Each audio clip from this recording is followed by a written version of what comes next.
vëmendje ju lutem, me një ndjesë dhe me shpresë për një mirëkuptim nga ana juaj për një vonesë të vogël, nga që prisnim dhe janë duke ardhur për të ngatruar rrugën dy miq, personalitete nga Instituti i Trashëgimisë Kulturore dhe Shpirtërore Shqiptarëve nga Shkupi dhe nga Universiteti i Tetovës. Janë dy profesorë të cilët ndërkohë do vinë, do na bashkangjiten, po ne nuk mund më shumë të presim njerëz të botës akademike dhe të lodhim njerëzit dashamirës të kësaj treve, të këtij fshati, të këtyre rranjve, të kësaj shkolle e cila padyshim të gjithë secili nga ne përcjell emocion, ka kujtime dhe është pjesë e jetës sonë me të cilën edhe krenohemi nga e kaluara, nga ajo çfarë ne kemi nxjerr nga këto banka dhe me shpresë padyshim që edhe rrugtimi i të rinjve, i gjeneratave dhe brezave që vinë të jenë po kaq dinjitos sa që ju kam juve këtu përpara. Më lejoni fillimisht të respektoj, të falenderoj me një lloj përkulësie nënat tona, motrat tona, vajzat në radhë të parë, ato çfarë na japin jetë, më pas padyshim të gjithë juve, gjithë secili nga ju, personalitete në vete, me vlera të veçanta, nuk dua asnjë nga ju që të dalloj, por vetëm t'ju falenderoj që jeni pjesë sot e këtij manifestimi, i cili, si që e dini tani më, po mbush 9 vite, që do thotë se tani po hec në këmbët e veta ky manifestim dhe ajo çfarë ne urom, shpresom dhe synom që në 10 vjetorin, pra vitin e ardhshëm, të kemi një manifestim qendror, madhështor do ta quaja, padyshim nëpër masat që duhet të ketë, për faktin se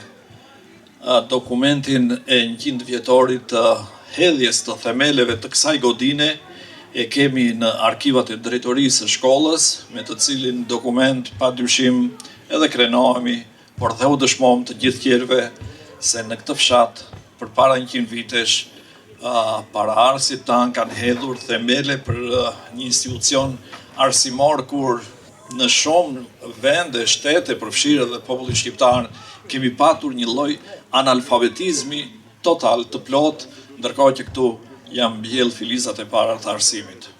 Prandaj ky aktivitet është homazh për të gjithë ato njerëz të cilët kanë dhënë kontribut. Padyshim jo të gjithë mund t'i përmendim, për faktin se gjithmonë ka një që është i pari. Kështu që ne kemi bërë përzgjedhjen e të parëve në shumë fusha. Në këto 8 vite jemi përpjekur që të nderojmë arsimtarët e hershëm, veprimtarët e devotshëm dhe të shquar, nënat tona, bijat e kësaj treve, mësueset e para, sportistët padyshim, artistët gjithsesi që kanë mbajtur gjallë frymën dhe shpirtin shqiptar, duke ardhur deri në këtë manifestim në edicionin e 9, ku kemi përzgjedhur 4 kategori të cilat do t'i shohim bashkarisht më fund dhe promovimin e veprës autorit një nga arsimtarët më të dashur të jetës time që ka shumë faje për ndërtimin tim shpirtëror, që është profesor Nexhat Mehmeti. Andaj dhe do të kemi pak durim për të ndjek si thua këtë program, i cili thash që janë 4 rubrika, por janë shumë emra. Sidoqoftë një nga emrat më të çmuar të këtij fshati, por edhe të këtij manifestimi, që ka qenë autoriteti ynë shkencor, që nga themelimi i thesarit që na bashkon apo shoqatës Kastrioti, ka qenë bashkarisht sa herë që e kemi kërkuar ndihmën e atij. Ai na ka dhënë edhe materiale të cilat i kishte. Ne krenohemi dhe do të krenohemi vazhdimisht padyshim, por njëkohësisht edhe të jem detyrim për ta nderuar profesor Halim Burellkun, i cili është ndarë disa muaj, si që e dini ju, nga jeta fizikisht, por kujtimit të tij do të ngelen gjithnjë, jo vetëm të pranishme tek ne, por edhe tek brezat që vinë bashkë me monografinë që ne përgatisim për një vit më vonë. Kështu që do t'ju kisha lutur që ta nderojmë profesor Halim Burellkun me 1 minutë heshtje.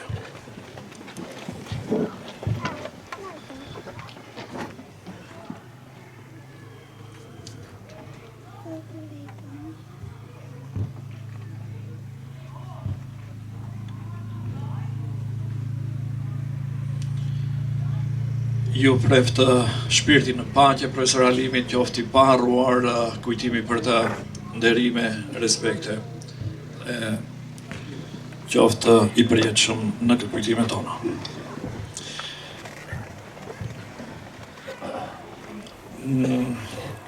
Tani ne e thamë dhe dëshmohemi, padyshim, në aspektin e saj për çfarë ne krenohemi, si arsimdashës. Dhe kjo po na befason në aspektin pozitiv nga viti në vit. Na kanë sjell shumë personalitete, botime të tyre, punime të veta, artizanale, kështu me radhë, të gjitha ato çfarë ne quajmë pasuri e trashëgimisë son, jo vetëm kulturore, por dhe shpirtërore. Ashtu si që kemi prezent këtu përfaqësuesin e institucionit tonë shpirtërore, kulturore të shqiptarëve në Maqedoninë shqiptare, që sapo erdhë u vonuan, por do të u falim, është profesor Besnik Rameti, bashkë me profesor Jonus, edhe vitin e tjetër ja harrova mbi emrin Krosin. Atëherë i falenderoj shumë që të dy, nuk i shoh se ku janë, por më duket se erdhen. Po, respekte që të dyve, rrofshi, dhe faleminderit që bëheni pjesë jo vetëm e aktiviteteve të kaluara, por që jeni pjesë e monografisë së këtij fshati. Për fakti se profesori Smeti është një thesar në vete nga ajo çfarë ai përmban në ulumtimet e tij. Profesori Smet Klosi është një, do të thosha, vërtet një ulumtues i thekur dhe materialet të cilat i disponon ai për shumë treva tona, për historinë shqiptare, për periudhat historike, kështu me radhë, përfshirë edhe këto anët tona këtu të rrallë, ndoshta janë personalitete si profesori Smeti që i ka këto të dhëna me të cilat ai na ka premtuar ato të cilat i disponon si do t'i vendosi në shërbim të monografisë fshatit tonë. Gjithashtu edhe Instituti i Trashëgimisë Shpirtërore e Kulturore, prej nga vjen kolegu profesor Besnik Rameti, padyshim që është edhe ky institut në funksion të monografisë sonë. Por ajo çfarë më së shumti unë do të thosha ka rëndësi është ajo çfarë ne kemi tonën. Ato me çfarë realisht ne jo vetëm identifikohemi, por me të cilat kujtojmë të kaluarën tonë, dhe janë trashëgimi jonë. Unë sot mora një dhuratë shumë të çmuar, cilën do të përpiqem që ta ruaj edhe pse jam shumë i pakujdesur në jetën time, por do të përpiqem për ta ruajtur këtë lugë prej drurit të vogël, të cilën ma ka dhuruar Sejfulla Ipçja, një nga mjeshtrit më me kontribut të madh, ish kryetar i bashkisë lokale një periudhë, por gjithmonë ka kontribuar për fshatin tonë, dhe ajo për çfarë ne kemi nevojë për faktin se ky objekt do të kalojë pra një ditë si muze, është ne që ta pasurojmë sa më shumë me si thua vlerat të trashëgimisë sonë të natyrave dhe disciplinave të ndryshme. Të falenderoj shumë se je shembull në kuptim të dhënjes një mesazhi pozitiv se çfarë edhe tjerët të cilët kanë në shtëpitë e tyre, çfarë do që keni nga ato që ju mendoni nuk ju duhet, por që kanë qenë mjete me të cilat neve kemi jetuar, na informoni dhe ti arkivojmë në atë çfarë ne mendojmë të realizojmë më vonë. Po ashtu, një personalitet tjetër nga fshati që është kujdesur gati çdo vit është zoti Xhabir Ibrahimi, që na ka sjell vazhdimisht materiale të ndryshme për fshatin tonë. Ndërkohë që në dorë kam librin e profesor Halim Burellkut, të cilin ai kanë sjell familjarët e tyre, i falenderoj shumë. Ja kanë sjell bibliotekës fshatit, të shkollës, thesarit, që na bashkon që vet Halim Burellku padyshim ishte një thesar dhe ngelet i tillë për veprat të cilat ka lënë pas. Në dorën tjetër kam disa fotografi që ne rëndom i quam, por janë shumë me vlerë, janë shumë të çmuara. Dhe institutet të ndryshme arkivore i paguajnë shumë në kuptimin e vlerës që kanë për aspektin e vjetërsisë, por dhe që dëshmojnë autoktoni. Është një nga fotografitë më të vjetra të një gjenerate të kësaj shkolle, e vitit të 1981-82. Është një fotografi tjetër me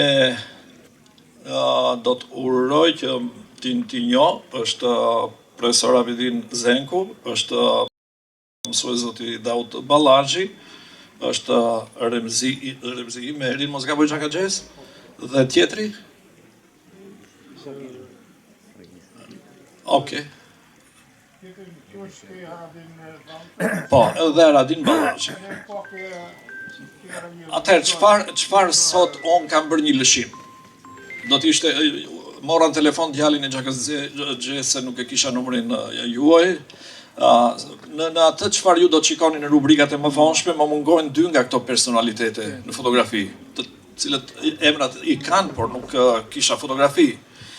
Dhe këtu kemi gjithashtu janë nxënësit e parë kur është hapur shkolla shqipe në fshatin tonë. Këto janë jo fotografi thjesht, por janë një pasuri e madhe, të cilën na i ka falë Xhezair Hasani, Xhakaxhesi, themi ne, faleminderit shumë, të falenderojmë jashtëmase. Ne kemi biseduar me Xhakaxhes përpara disa ditësh.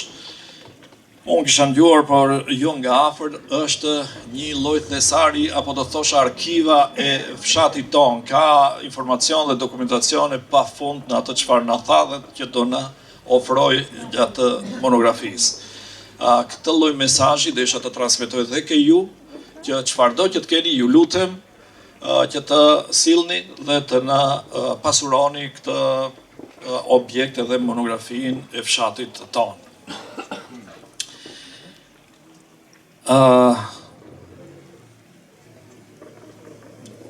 Gjithse cili nga ne kemi ato kujtimet tona. Kur i referohemi të kaluarës, kujtojmë shpeshherë fëmijërinë. Brenda asaj periudhe kujtojmë padyshim ato të paharruarit që janë mësuesët tanë. Dhe kur unë kujtoj rilindasit, poetët tanë, më besoni, vazhdimisht brenda imazhit tim më del një mësues i gjuhës dhe letërsisë sot profesor, i cili nuk fliste me gojë, që thonë, por i fliste shpirti. Në veçanti kur ai recitonte, kur ai lexonte, kur ai na angazhonte me lektyra, me detyra për poetin e mjerimit, për Migjenin. Ai është profesori ynë, mësuesi im, shumë i nderuar, profesor Nexhat Mehmeti. I duar trokitje jutë. I cili sot na sjell përmbledhjen në një lloj monografie të poetit të mjerimit, të voqes dhe mjerimit të Migjenit. Dhe ajo çfarë të gjithëve besoj na bjen në sy, është ajo fjala në mos gaboj ka fshat që s'ka përdihet se do të mshaj pastaj mësues Nexhati, ka fshat vllaqë nuk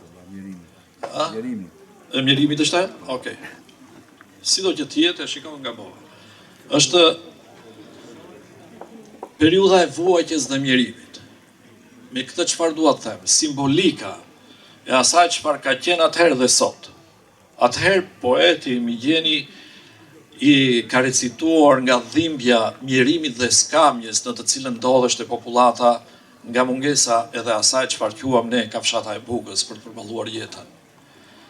Dhe padyshim që është varfëri, është problem. Por shqiptarët kanë qenë dinjitos. Dhe e kanë përballuar edhe atë skamje, atë periudhë. Por çfarë mjerimi sot ne e kemi, profesor Nexhat? Dhe mendoj se ky do të jetë edhe mesazhi juaj. Sot është pangopsia mjerimi më i madh i cili na ka pushtuar. Është aspekti i zilisë së madhe shpirtërore. Një botë të madhe shpirtërore të varfër asnjëherë nuk mund ta djegë veten të pasur. Në kuptim të kësaj mendoj se sot po vuam një lloj mjerimi të një natyre tjetër, profesor Nexhat. Pa vazhduar më shumë, ju kërkoj ndjes për një hyrje të gjatë, sepse këtë kam dobësi profesionale, unë ftoj atë çfarë ai ka bërë tek unë dhe është fajtor në kuptim të gjithë asaj çfarë unë ndjej në qenjen time për të qenurit shqiptar dhe kastriotas. Është profesor Nexhat Mehmeti, cilin me shumë respekt e ftoj që të marrë fjalën për veprën e tij.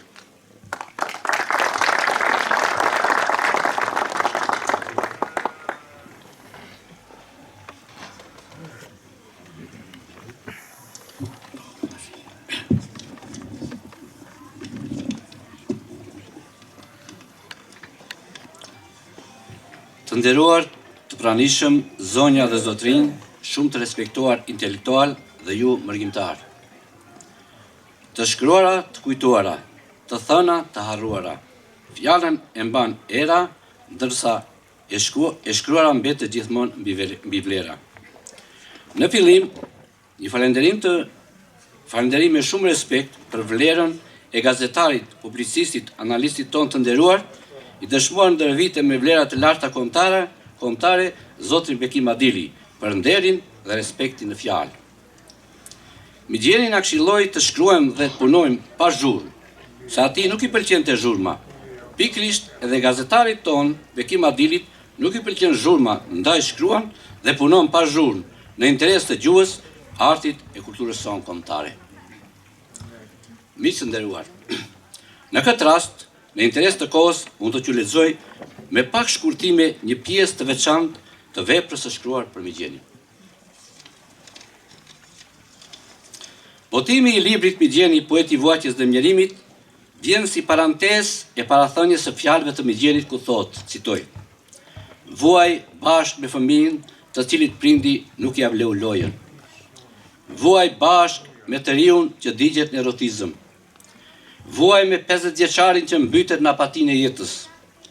Vuaj me plakun që dridhet nga frika e vdekjes. Vuaj me bujkun që lufton me tokë. Vuaj me punëtorin të cilin hekuri e ndryth. Vuaj me të smurët e smundjeve të krejt botës." Vepra Migjeni, poeti i vuajtjes dhe mjerimit, vjen si rrjedhoj e përkujtimit të 115 vjetorit të lindjes së poetit Miloš Gjergj Nikola Migjenit, si dhe 88 vjetorit të vdekjes së tij, jetë shkurtër si njeri, por jetë gjatë, i shkurtër si njeri, por jetë gjatë si poet. Po e shënohem në këtë libër kur populli shqiptar po përjetonte çastet më të rënda e më të vështira të kohës së tij.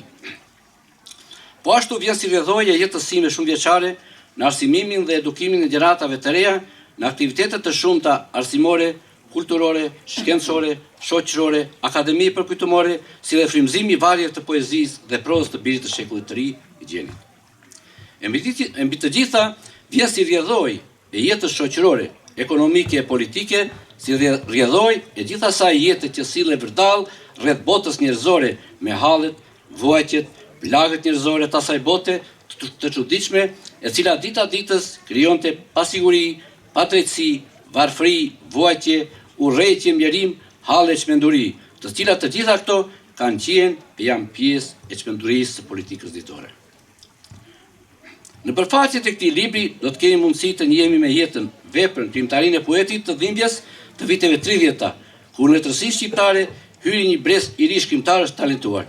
Krijimtaria e tyre karakterizohet nga fryma realiste dhe përpjekjet për të marrë ngultas me luftën për zgjedhjen e problemeve shoqërore të asaj kohe.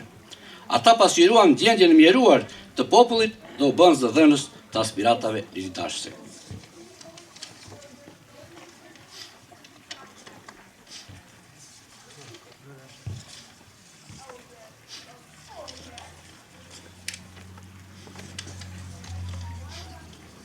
Këtij brezit të ri letrar i përfaqësuar nga një numër i madh shkrimtarësh si Petro Marko, Nënda Bulka, Dimitër Shiturgji, Stelios Pase e tjerë, s'ka dyshim se i priu shkrimtari më i talentuar Miloš Gjergj Nikola Migjeni, i cili së bashku me ta përbëjnë panteonin e shkrimtarëve shqiptar të viteve 30-ta, të cilët i çonën shtigje të reja letërsisë shqiptare. Në këto kushte lindi poezia dhe proza e angazhuar plot pasion e poetit të vuajtjes e mjerimit Migjenit. Migjeni është mësuesi i popullit. Migjeni është poet i mjerimit. Migjeni është poet i vuajtjes. Migjeni është poet i rinisë.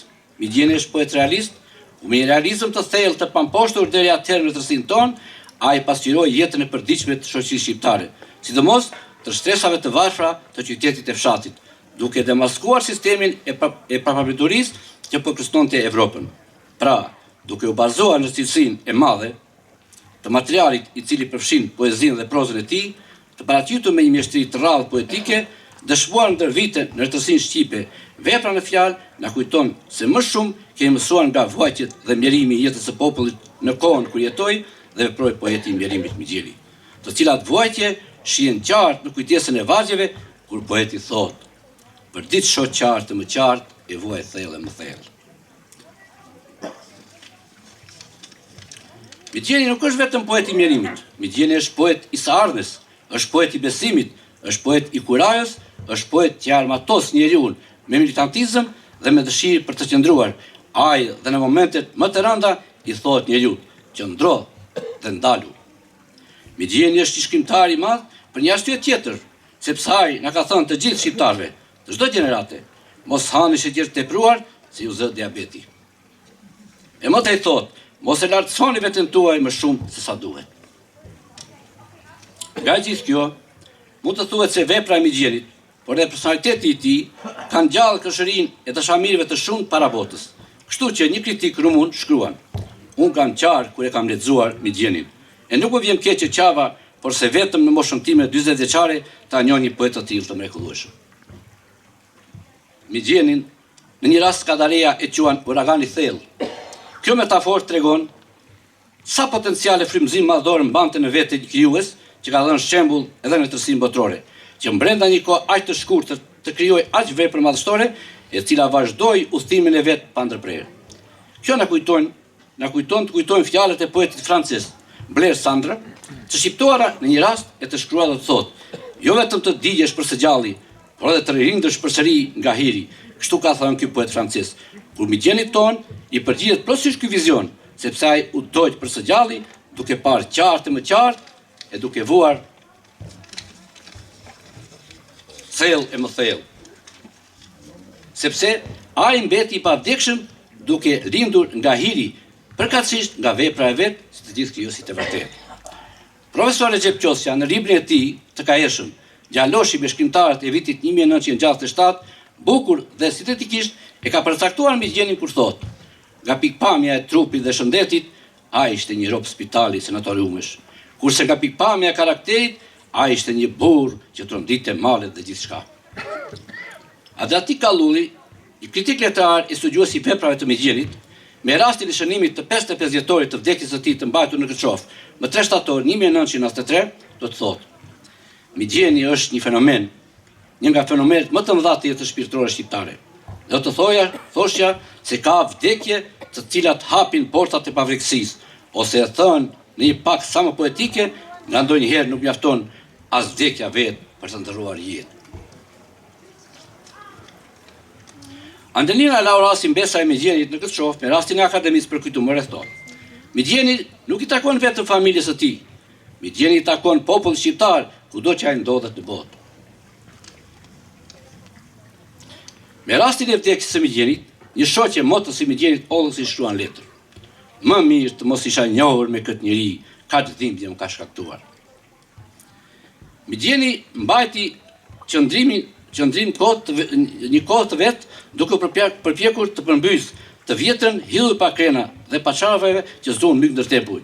Ai është poet që dëshiron pash më pash t'i bie ferrit, siç thotë në vjeshtën antologjike Kënga skandaloze, me një fjalë të përmbys sistemin e vjetër të vlerave të bazuara mbi shtypjen e padrejësinë dhe krijon një sistem të ri vlerash dhe një botë të re njerëzore, ku do të mbretëronte liria, do të ngadhjente ndërgjegja dhe mendimi i lirë.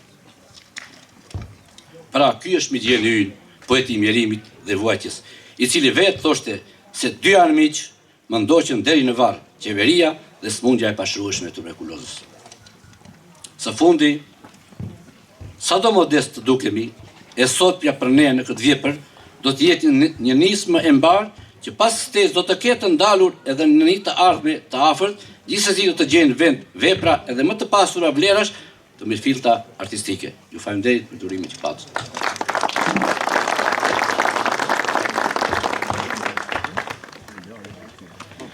Falenderoj profesor Nexhatin, pa humbur kohë, do të relakson nëse mund të quaj pak ambientin me një pjesë instrumentale, muzikore. Ne kemi patur për para 2-3 vitesh kemi ndëruar artistët e këtij fshati, por nuk e kishim këtu.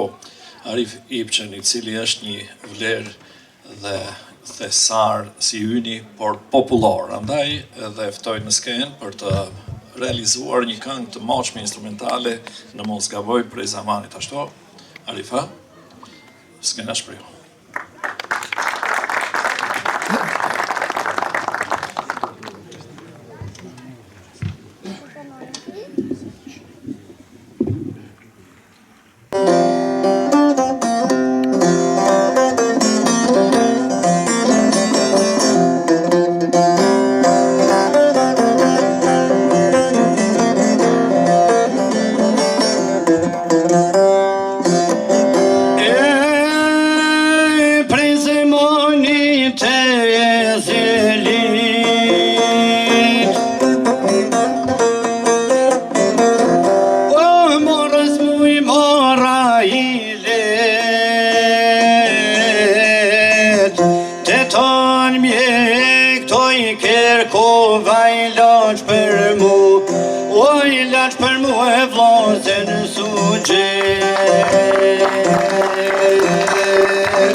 o dave shpirtin prej atë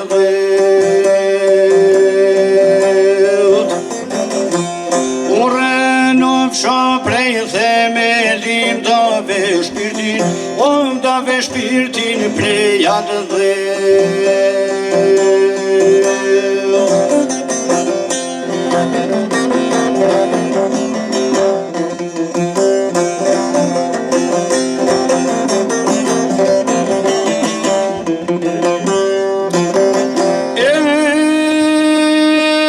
kur tani një hoxhen minore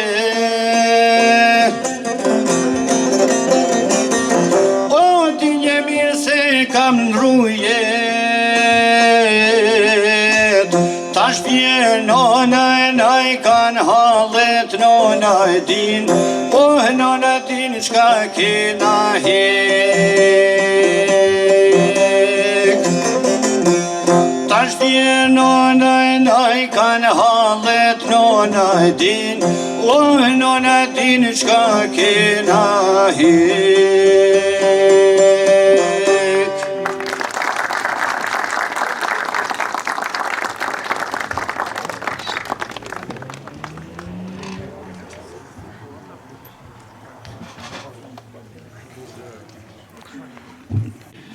Falenderom artistin ton popullor Arif Ipçen për këto emocione dhe që na riktheu në kujtesën e hershme të historisë sonë.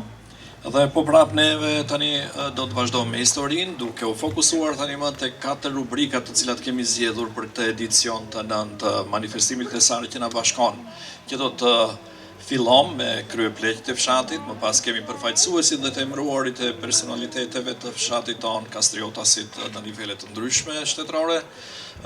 Kemi drejtorët të cilët kanë udhëhequr me shkollën tonë, me cilën simbolizohemi e krenohemi dhe padyshim edhe rolin shumë të rëndësishëm që në jetën tonë kanë patur imamët e fshatit. Që të gjithë ne e dim se më përpara, por edhe sot, kryetarët e bashkësive lokale që ne i kemi quajtur apo kryepleq në gjuhën e jonë shqipe të bukur, kanë patur një rol shumë të rëndësishëm në mbarvajtjen e punëve të marrëdhënieve të jetës së njerëzve, të ngatresave, të ndarjes së detyrave, por padyshim kanë qenë edhe flamurtarët e dasmave, gëzimeve tona, gjithashtu edhe në ceremoni mortore dhe kudo pesha e tyre padyshim ka qenë jashtëzakonisht shumë e rëndësishme në mbarvajtjen e jetës në periudha të ndryshme të historisë sonë. Kështu që ju ftoj që të ndjekim rubrikën jo pak kemi patur kryepleq dhe jo pa bëma të mëdha, me shumë histori, padyshim shumë të dinjitetshëm, veprimtar, të natyrave të ndryshme me cilët padyshim gjithë duhet të krenohemi. Jo të gjithë me të njëjtën peshë, për faktin se shpesh herë themi padyshim fati është shumë përcaktues në jetën e njeriut, jo gjithmonë të bien radhat jesh i pari atëherë kur mund të lesh më pas vetes lavdi, gjithsecili të gjithë janë përpjekur që të bëjnë më të mirën e tyre për sa ato kanë mundur në rolin që kanë patur.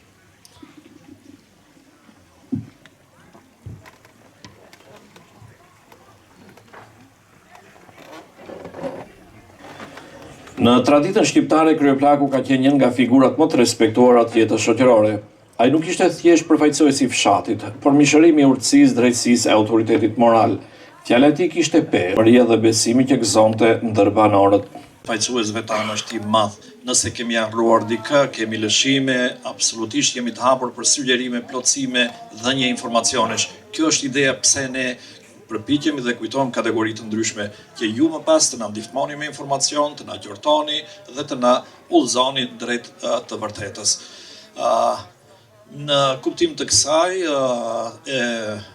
ndëgjuat, besoj më jetë gjatin që ka marrë më shumë besim nga banorët e këtij fshati, e kemi Isa Nezirin, cilin e ftoj në emër të kryepleqëve, të thotë një falënderim homazhi për gjithë ato që nuk jetojnë dhe për të tjerët cilët vazhdojnë dhe japin kontribut. Fjala për Isa Nezirin.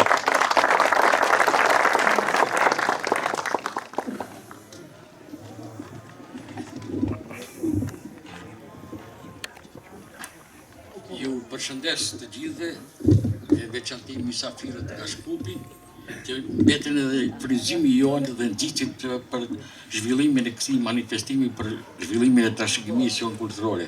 E përshëndes ekselencën e tij zotin ambasador, e në veçanti busollën tonë shkencore të vetme pas vdekjes së Alim Purekut, profesor Sefedin Elezin, si dhe juve të gjithëve që jeni prezent. dhe nderoni këtë manifestim. Të nderuar, ka mbrëmje që nuk maten me orët që zgjasin, por me ngrohtësinë që lënë në shpirt. Janë ato çaste të rralla ku njerëz të dashur ulen rreth një hapësire ku shtrohen kujtime e buzëqeshje madh, plane për të ardhmen, përshëndetje, takimesh dhe mbi të gjitha rrezatohet respekt për njëri tjetrin. Një mbrëmje e tillë është kjo e sotmja që na ka mbledhur për të kujtuar ato që i duam dhe pse shumica nuk janë në mesin tonë, por janë pjesë e shpirtit tonë, sepse të nderosh njerëzit që me veprimet e tyre kanë bërë histori është më e madhja fisnikëri. I faleminderit Zotit Bekim Ballazhi që e mundson një mbrëmje si kjo. Të nderuar, ne kemi kaluar dekada së bashku me kohë të mira, jo të mira. Kemi përballuar ndryshime, kemi gjekur rrugë të ndryshme, por kemi ruajtur më të rëndësishme besimin te njëri tjetri dhe nuk ka nevojë për takime të përditshme, ajo ka nevojë për zemra që nuk ndryshojnë jo gjatë një viti, por kurrë. Sot ne kujtojmë plot atë detar usheqës të popullit tonë, ku shumica nuk e kemi njohur, por si çdo zakonisht rëndom, njohja më e mirë është përmes veprave. Këta patriot nuk kanë kërkuar duartrokitje, por gjithë jetën kanë punuar në heshtje të punosh për popullin tënd në sundim dhe pushtet të huaj, të japish edhe jetën në mbrojtje të tokave të çliruara është mision jo vetëm tokësor, por edhe hyjnor. Përkulemi pafund për këta adhetar që kanë luftuar, shkruar vepra, ndriçuar breza dhe kanë ndërtuar institucione. Të nderuar, edhe pse vitet kanë kaluar mbi supet tona, nuk kanë rënduar mendjet dhe zemrat tona. Ne kemi zgjedhur të ecim, të lëvizim, të lexojmë, të shkruajmë dhe punojmë, të ndrojmë së bashku me shpirtin e atyre që s'janë në mesin tonë, por jetojnë me ne.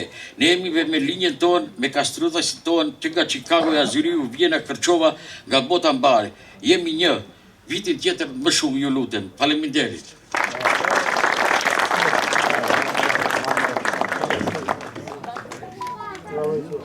Faleminderit Isa Nezirit, fjalart si gjithmonë motivues, edhe padyshim ndaj me gjithmonë kritikues. E pranoj kritikën, kam harruar pjesën më të rëndësishme. Falenderoj përzemërsisht Bekim Ballazhin, i cili u bë se pep që i themi ne, padyshim me shumë vullnet për të ndihmuar edicionin e 9 të këtij manifestimi. Fal Bekim Ballazhit, sot ne po kurorëzojmë edicionin e 9 të këtij manifestimi. Faleminderit dashit tim, i cili ka larg, por rrjetet sociale bëjnë veten po na ndjon nga Amerika.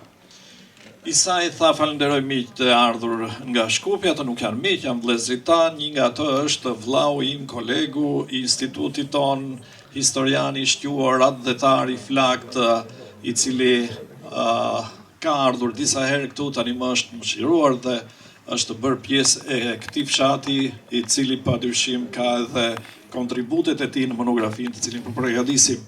Fjalën e ka profesor Besnik Rameti.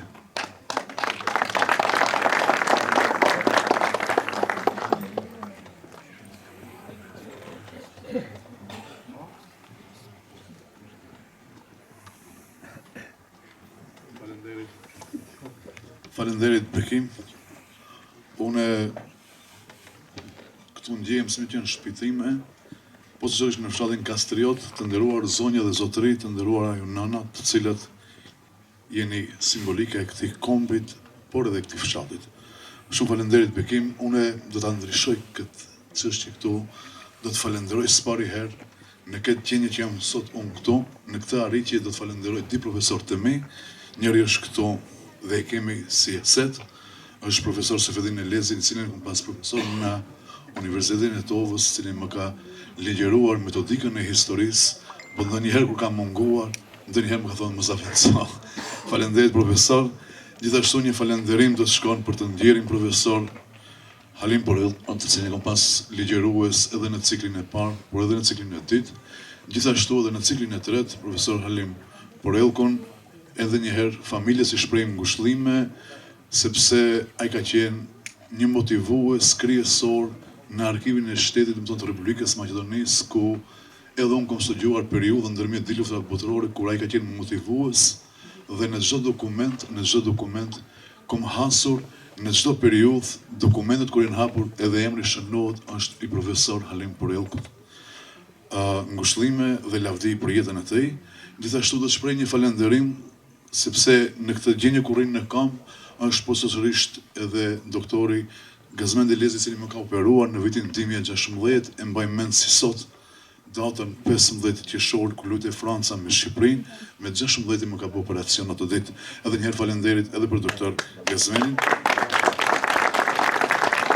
Të nderuar ju fshatar të fshatit Kastriot, dija është mbi gjitha nivelet ku lartësohet gjithçka.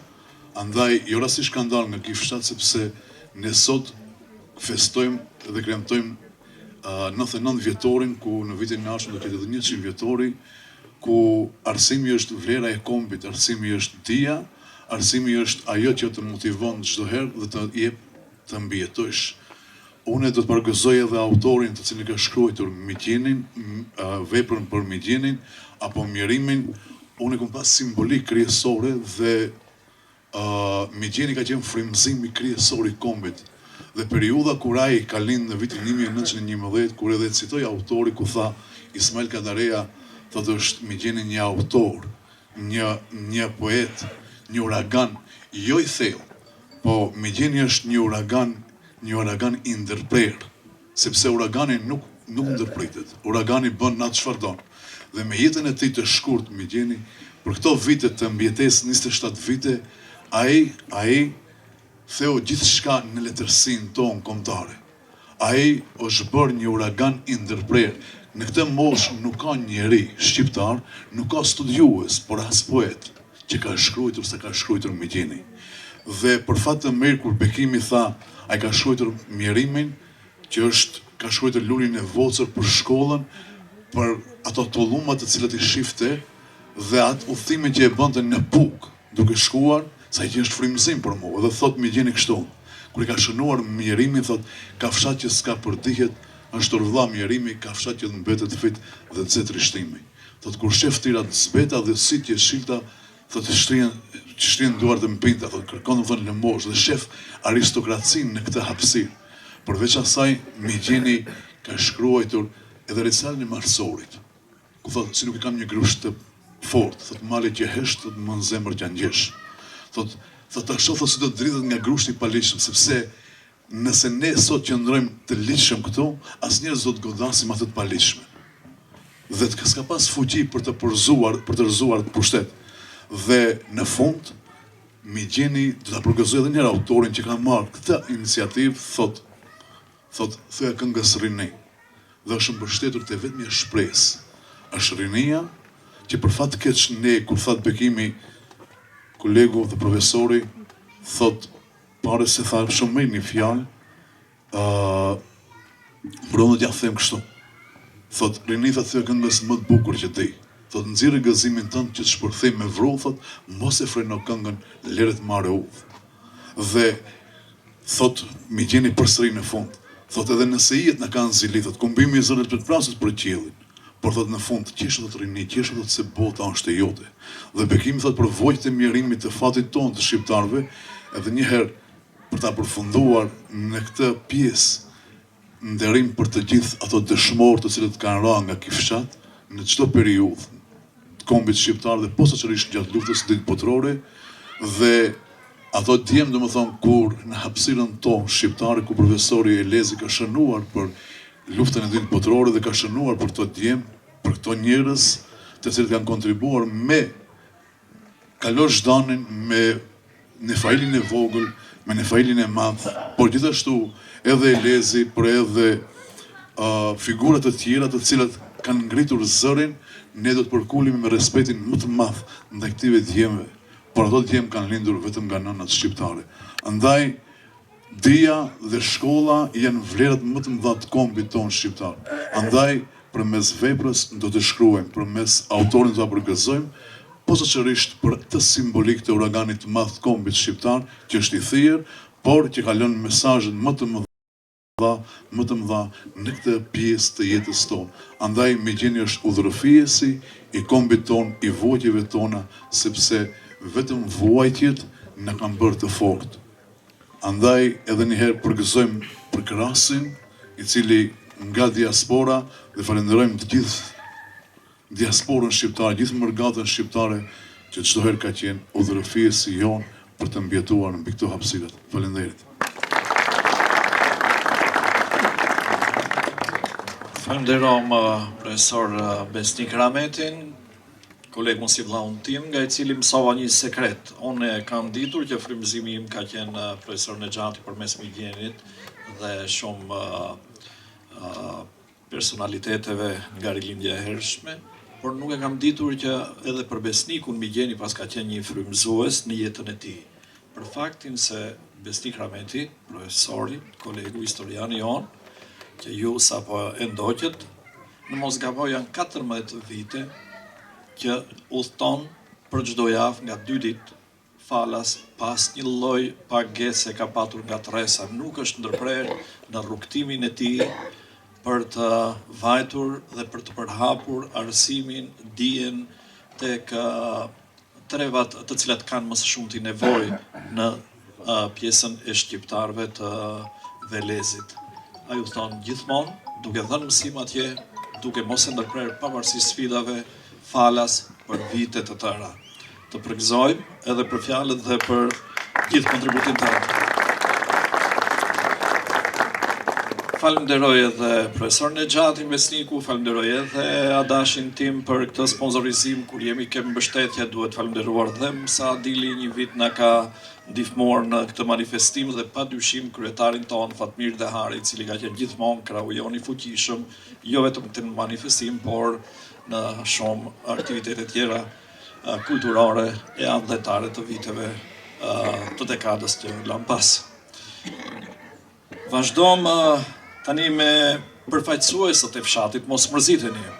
Nuk janë sa, si thua, pjesa e ISA të kryepleqjve, por gjithsesi dhe ato janë shumë dhe ne kemi kënaqësinë, krenohemi me ato për të ndjekur se cilët ishin përfaqësuesët, të cilët u votuan nga qytetarët dhe të cilët një pjesë tjetër u emëruan në poste zyrtare të larta. Thash edhe një herë do ta përsëris. Ju lutena të na ndihmoni me ato vrejtje, sugjerime dhe informacione që keni. Ju ftoj që ta ndiqni pa u mërzitur.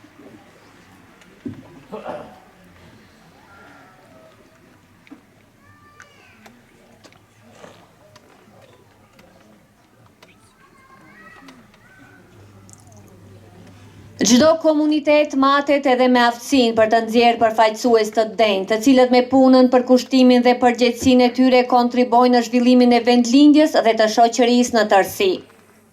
Kanë fituar besimin e qytetarëve. Jo për fajin tonë kemi përfaqësues dhe veprimtar të natyrave dhe kategorive, shtresave të ndryshme. Ky është libri, vepra e cila ju bë surprizë për një rrugtim edhe pse jo të gjatë. Njeriu nganjëherë nuk ka rëndësi se sa jetë gjatë është, e rëndësishme është sa gjurmë len në veprën e tij gjatë rrugtimit jetësor. Dhe rrugtimi jetësor diplomatik I Recep Demirit, pavarësisht se nuk është shumë I gjatë ndër vite, ka bërë një bujë të madhe, nga që flet vetë vepra në të cilën kanë shkruar qindra njerëz, personalitete të ndryshme, autor të cilës e dëgjuat që është Dashnim Ebibi dhe Florim Useni, cilin e kemi këtu, e përgëzoj dhe falenderoj për gjithë aktivitetin e tij. Falenderoj Florim. Ndërkohë që e ftoj tani ambasadorin të marrë fjalë, ta falenderoj dhe për këtë vepër që I fal bibliotekës, por që duhet edhe në shqip, nga që më sa e shoh është në gjermanisht. Aty janë në shqip? Bësh. Fjala për. Të nderuar motra dhe vëllezër, profesor të nderuar nga Shkupi, profesor të fshatit Kastriot, musafir nga Kërshova, bashkë kryetar pleq, si thoni kryetarit e fshatit. Është nder dhe është një emocion shumë I veçantë kur je para fshatarëve, unë e kam shumë të lehtë fol para aty në tjerëve kosovarëve dhe gjithë mërgatës andej, ama kur jenë vendlindjen e jote është një emocion I veçantë.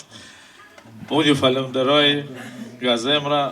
Unë për mu është një barë shumë e madhe se e ka fillu se Fatin Kërshova dhe deri te unë tani edhe shpresoj edhe shumë të tjerë të vazhdojnë edhe mbas meje.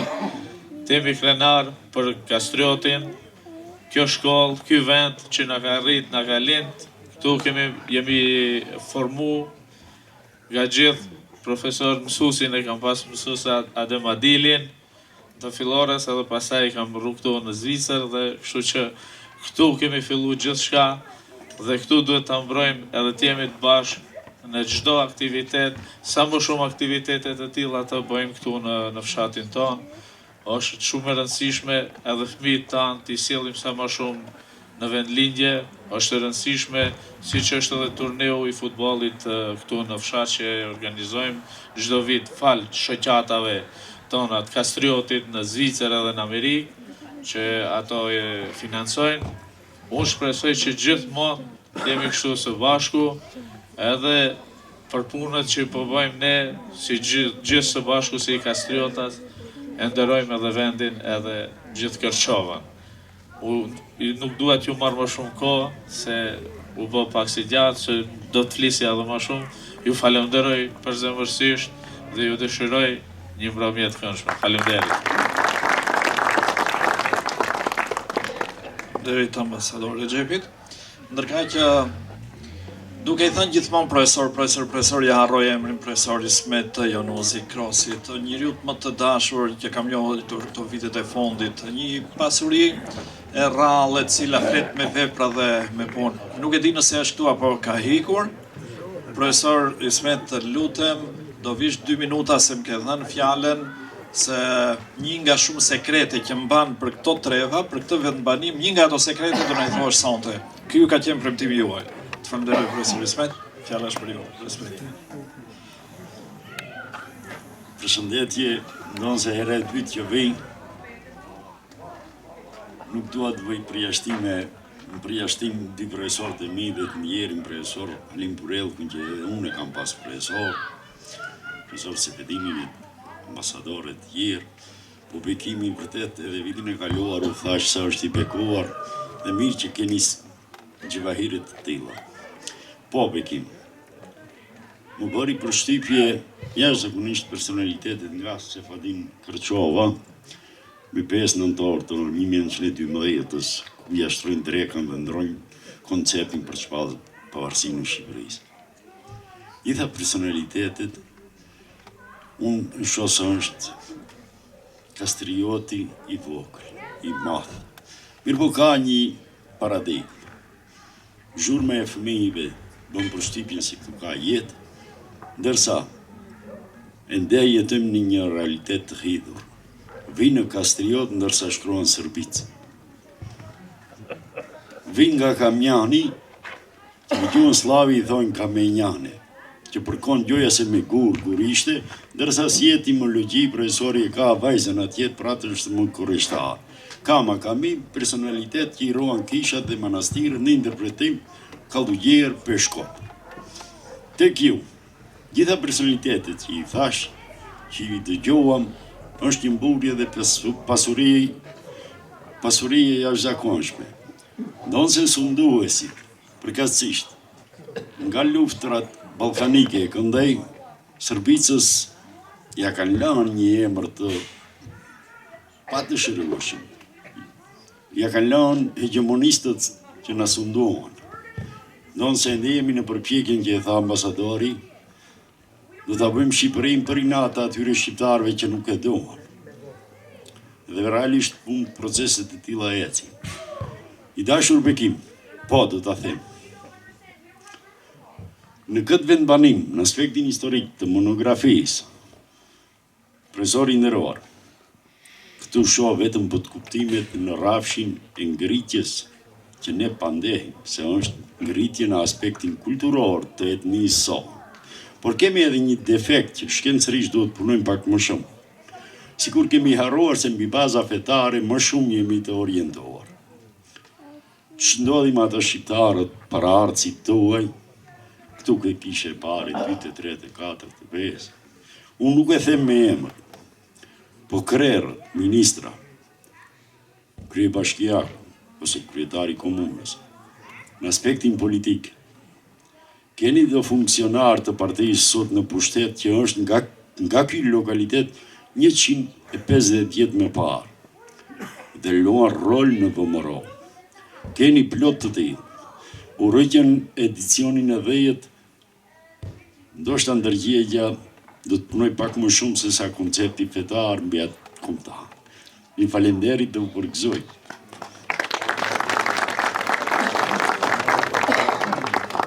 Uroj, shpresoj që e morët mesazhin që duhet thellësisht të shohim në rrënjët tona se kemi në origjinë shqiptar shumë edhe nga ato që flasin gjuhë tjera sot.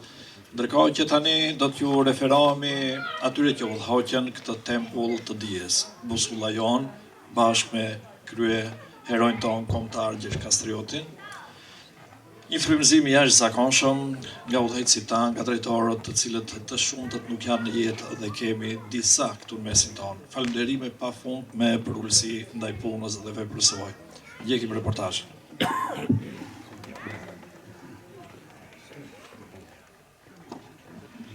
Shkolla ka qenë dhe mbetet një nga institucionet më të rëndësishme në jetën e çdo komuniteti, ndërsa drejtuesit e saj kanë luajtur një rol vendimtar në formësimin e brezave dhe në ngritjen e cilësisë të arsimit. Për te përgjegjësive administrative, drejtorët e shkollës kanë qenë bartës të vizionit, organizimit dhe përparimit institucional arsimor. Në udhëheqjen e tyre janë realizuar përmirësime në infrastrukturën shkollore dhe janë nxitur iniciativa që kanë lartësuar emrin e shkollës së fshatit Sërbic, duke filluar me të parin drejtor të saj. Hysen Kaleshi, lindur në fshatin Sërbic, shkollimin fillor dhe medresen i kreu në vendlindje, ndërsa arsimin e mesëm e përfundoi në Korçë, një nga qendrat më të rëndësishme të arsimit dhe kulturës shqiptare të kohës. Formimi i tij arsimor dhe atletar do të ndikonte dukshëm në rrugtimin e mëvonshëm si mësues dhe drejtues i arsimit. Në vitet 1941-42 u kthye në fshatin e Lindjes, ku nisi punën si mësues i parë vendas në shkollën shqipe të Sërbicës. Në një periudhë të mbushur me sfida politike dhe shoqërore, ai u përkushtua misionit të arsimit, duke edukuar dhe frymëzuar breza të nxënësish për të vazhduar shkollimin dhe për ta parë dijen si themel të përparimit. Për aftësitë organizative dhe për kushtimin profesional, Hysen Kaleshi u emërua drejtori i shkollës, ku dha një kontribut të çmuar në konsolidimin e procesit mësimor. Puna e tij nuk u kufizua vetëm brenda mureve të shkollës së Sërbicës, por ai ushtroi edhe detyrën e inspektorit të arsimit, ndërkaq më vonë shërbeu si referent i arsimit për qarqet e manastirit dhe Gosivarit, duke dhënë një ndihmë të rëndësishme në zhvillimin dhe organizimin e arsimit të shqip në këto treva. Andaj Hysen Kaleshi përfaqëson një kapitull të rëndësishëm në historinë e arsimit të Sërbicës. Ai mbetet një figurë e shquar e shkollës shqipe, i cili përmes punës vizionit të tij hodh themele për zhvillimin e arsimit dhe edukimin e brezave të rinj. Abedin Zenku lindi në fshatin Sërbic Kërçovas, aty ku kreu shkollimin 8 vjeçar, ndërkaq arsimin e mesëm e vazhdoi në Shkup. Më pas studioi në Prishtinë dhe përfundoi fakultetin filologjik, ku fitoi titullin magjistri i shkencave, duke qenë ndër intelektualët e parë shqiptar të asaj kohe me këtë shkallë të lartë akademike. Karrierën e tij e nisi në arsim si mësues, ndërsa për një periudhë të shkurtër ushtroi edhe detyrën e drejtorit të shkollës së fshatit Sërbic. Edhe pse nuk qëndroi gjatë në këtë detyrë, kontributi i tij la gjurmë të pashlyeshme në historinë e shkollës dhe në zhvillimin e arsimit në vendlindje. Ai mbeti gjithmonë i lidhur shpirtërisht me Sërbicën, duke konsideruar atë burimin e frymëzimit dhe identitetit të tij. Dëshmia më e fortë e kësaj lidhje ishte amaneti që pas vdekjes të prehej në tokën e vendlindjes. Si studiues dhe kryes, Abedin Zenku dha një ndihmës të çmuar në ruajtjen dhe promovimin e trashëgimisë kulturore të Kërçovës. Ndër veprat më të njohura të tij janë lirika popullore kërçovare dhe proverba kërçovare, botime që zënë një vend të rëndësishëm në studimet e folklorit shqiptar. Krahas këtyre, ai botoi 10 artikuj dhe studime në gazetat dhe revistat e kohës, si Flaka e Vllazërimit dhe Jehona, duke kontribuar në pasurimin e mendimit shkencor dhe kulturor shqiptar. Veprimtaria e tij intelektuale u shoqërua edhe me presionet e sistemit të kohës, i ndjekur dhe i penguar nga pushteti. Ai u nda nga jeta në moshën 59 vjeçare, edhe ceremonia mortore nuk ju lejua të zhvillojë me nderimet që meritonte, pasi bashkëtarët e tij u penguan të organizonin ceremoninë e denjtë të lamtumirës nga shërbimet jugoslave. Megjithatë, as pengesat e regjimeve dhe as kalimi i kohës nuk arritën ta zbejnë figurën e tij. Veprat, studimet dhe kontributi i Abedin Zenkut në arsim, kulturë dhe shkencë mbeten një trashëgimi e vyer për Kërçovën dhe për mbarë kulturën shqiptare. Esat Imeri lindi në fshatin Sërbic Kërçovës. Shkollimin fillor e kreu në vendlindje, ndërkaq arsimin e mesëm e vazhdoi në liceun e Korçës, një institucion me traditë të njohur arsimore. Studimet e larta i përfundoi në Shkup, në degën e gjuhës dhe letërsisë shqipe. I udhëhequr nga dëshira për avancimin shkencor dhe profesional, ai vazhdoi studimet pas universitare dhe në vitin 1984 mbrojti doktoraturën në shkencat politike, duke u bërë ndër të shqiptarët e rrallë asaj kohe që mbante titullin doktor i shkencave politike. Karrierën e tij e nisi në arsim, duke punuar si mësues në disa shkolla të fshatrave të Kërçovës, përfshirë edhe shkollën e fshatit të Lindjes.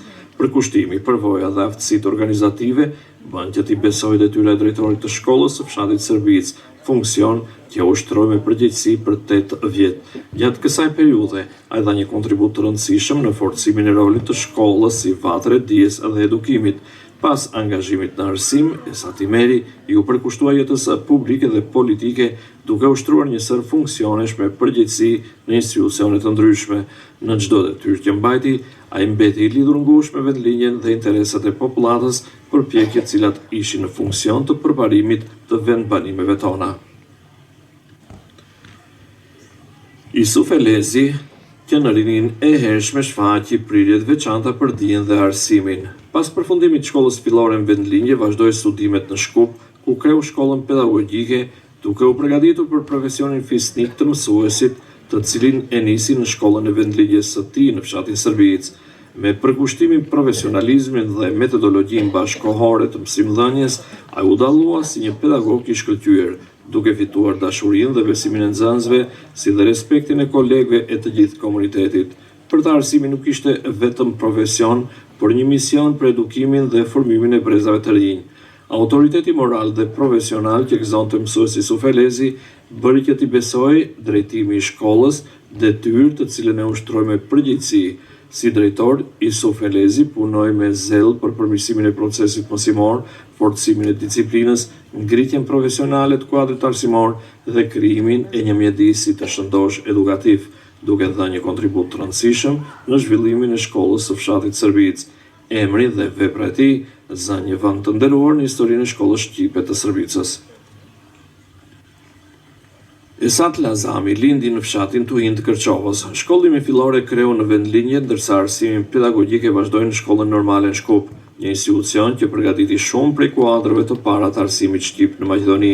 Pas përfundimit të studimeve, ai u përkushtua profesionit të mësuesit, duke u dalluar që në fillim si një kuadër I ri me aftësi të spikatura pedagogjike dhe organizative. Përkushtimit e procesit edukativ arsimor, serioziteti në punë dhe autoriteti profesional bën që në vitin 1964 t'i besojë detyra e drejtorit të shkollës së fshatit Shërbic.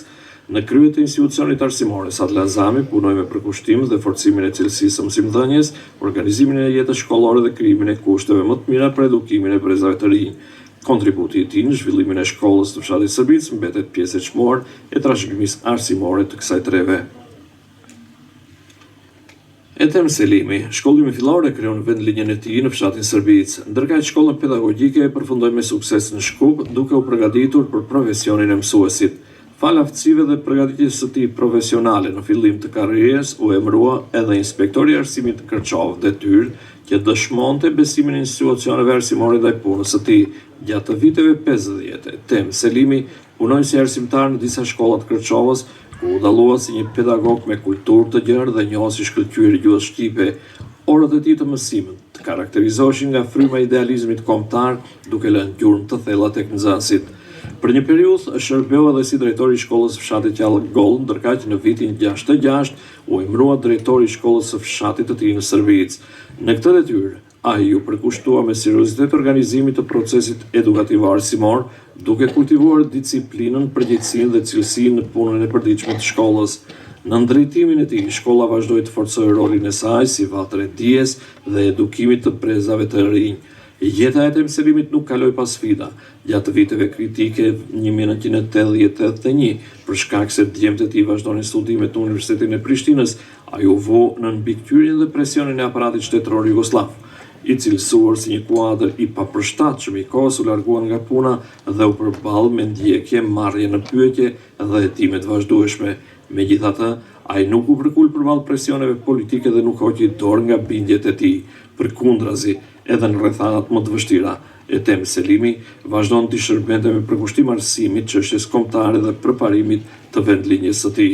Ai mbetet në kujdesin e bashkëkohësve si një mësues i rrallë, një drejtues me integritet dhe një intelektual që mbrojti me dinjitet të vlerat e arsimit dhe identitetit të shqiptar. Kontributi i tij zë një vend të veçantë në historinë e shkollës së Shërbicës dhe në trashëgiminë arsimore të Kërçovës. Osman Hasani lindi në fshatin Novosel. Mësimet e para i morën vend lindje, ndërkaq në ciklin e lartë të arsimit fillor ndoqi në shkollën e fshatit Shërbicë, ku përfundoi shkollën 8 vjeçare. Më pas vazhdoi gjimnazin në Prishtinë duke ndërtuar një formim të shëndosh arsimor që do ta shoqëronte gjatë gjithë jetës.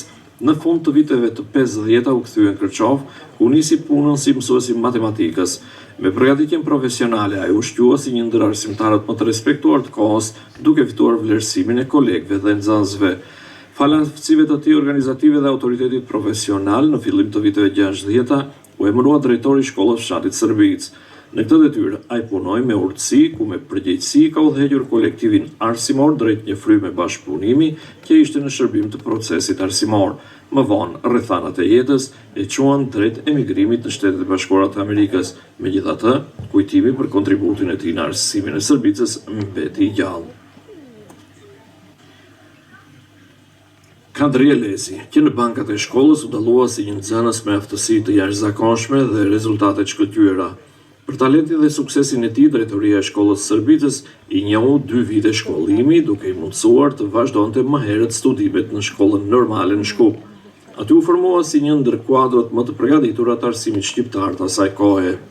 Etja për dje e shtyu të vazhdonte studimet në Fakultetin Filologjik në Shkup, ku fitoi një formim të lartë akademik dhe u shtua si një ndër intelektualët më të respektuar të brezit të tij.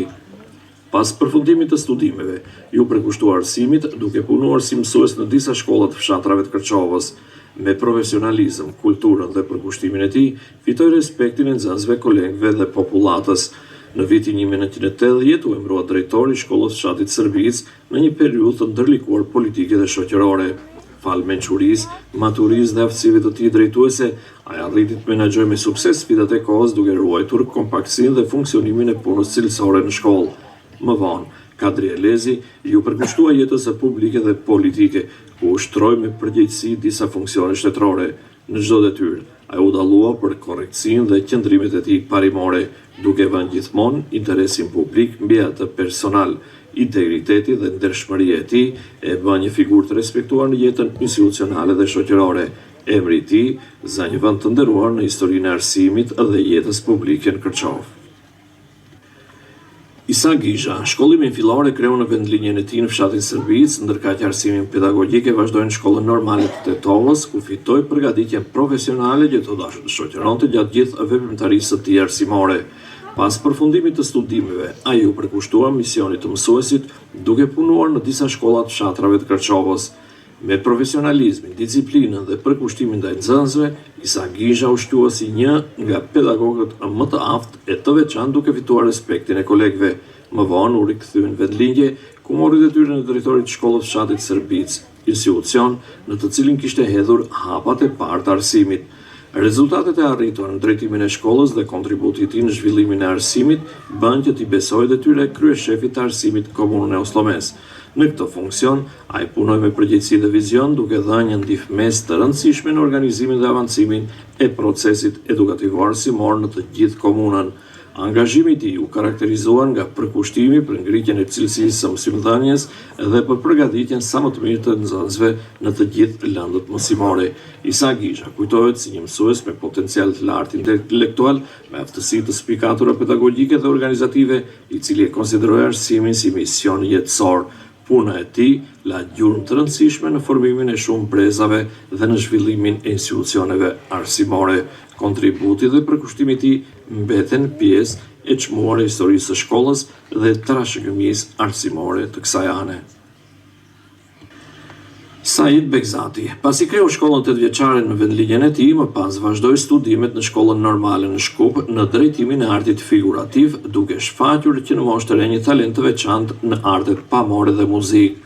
Dhuntia e tij artistike u shpreh herët përmes vizatimit, pikturës dhe interpretimit me vegla muzikore, duke e bërë atë një nga talentet më premtuese të brezit të tij, jo vetëm në fshatin Shërbicë. Pas përfundimit të Fakultetit të Arteve u kthye në vendlindje, për t'ju përkushtuar arsimit.